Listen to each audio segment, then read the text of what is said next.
What's up, Lincoln Charter School, fourth grade? It's Mr. Wade. We are back with Mr. Wade's Math Facts. We are still working on multiplication word problems. We started out with simple word problems on Monday, and we gradually started getting into a little bit tougher word problems. I went over a few with you yesterday. I'm going to go over one with you today, and then I'm going to give you one that I want to see if you can figure it out, and you'll leave your answer in the comments. Like I said, I don't have it on a worksheet, so you'll have to really like listen to what I'm saying. You might have to watch the video a couple times to make sure you're understanding the question, or you may even want to write it down on your own. But we're going to jump right into this first word problem, and I'll show you the techniques how I use to break it down for each step, and that will help you in the one that I'm going to give you that I want you to figure out. So with that being said, let's get right into the word problem. The word problem is Jeannie makes quilts. She can make 7 quilts with 21 yards of material. How many yards of material will it take to make 12 quilts? Let me read that to you again. Jeannie makes quilts. She can make 7 quilts with 21 yards of material. How many yards of material will it take to make 12 quilts? So that's our problem. We know Jeannie makes she makes quilts. And with 21 yards of material, she can make 7 quilts. The first step, what we need to find out is how much material it takes to make 1 quilt. So what we have to do is, we know right here, you see, I said we know 7 quilts equal 21 yards. So what we want to do is see how many times 7 can go into 21 evenly, and that will give us how many yards of material it will take to make 1 quilt. So what we have here is, you see, I started with my 7 times tables. 7 times 1 equals 7. 7 times 2 equals 14. 7 times 3 equals 21. So I circled each one. 1, 2, 3. Each one of those represent 1 yard of material. So it's 1 yard, 2 yards, 3 yards of material equals 1 quilt. So when you multiply 7 times 3, you get 21. That's how she got 21 yards of 7 quilts in 21 yards. So each quilt is 3 yards. So we need to figure out how much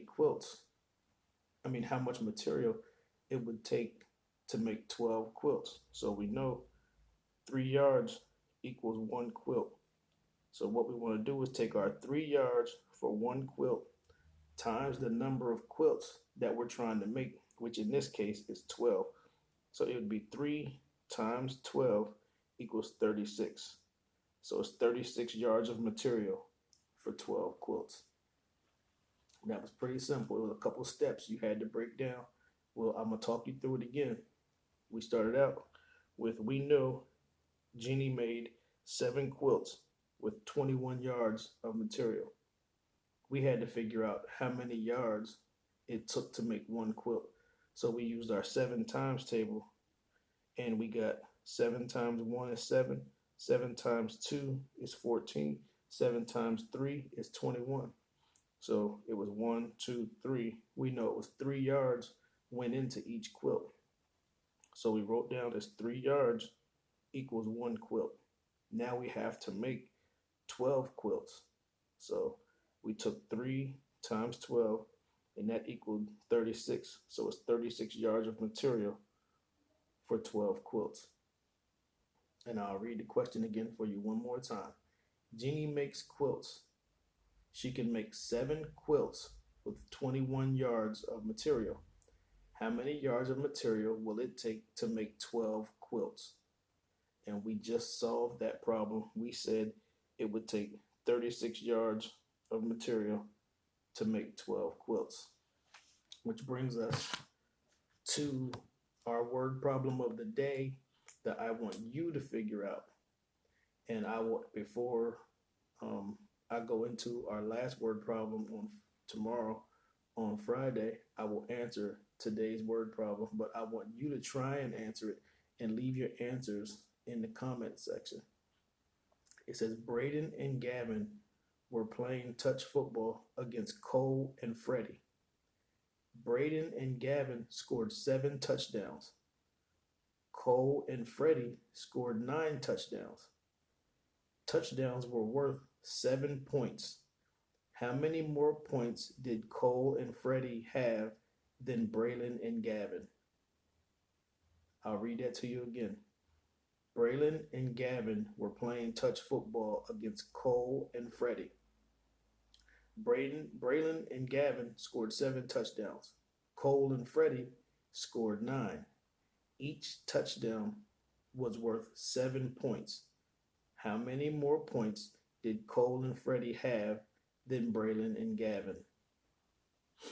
Now, I'm hoping that I gave you enough help today and yesterday and all week to help you take the steps to figure this out. I want you to at least try and figure this out. If you can't figure it out, we're going to do it together tomorrow anyway. But I want to see that you're at least making the effort to try and get this right. So this is Mr. Way. This is our Thursday Math Facts, and hopefully I see your answers in the comments, and we'll check in again tomorrow. Peace.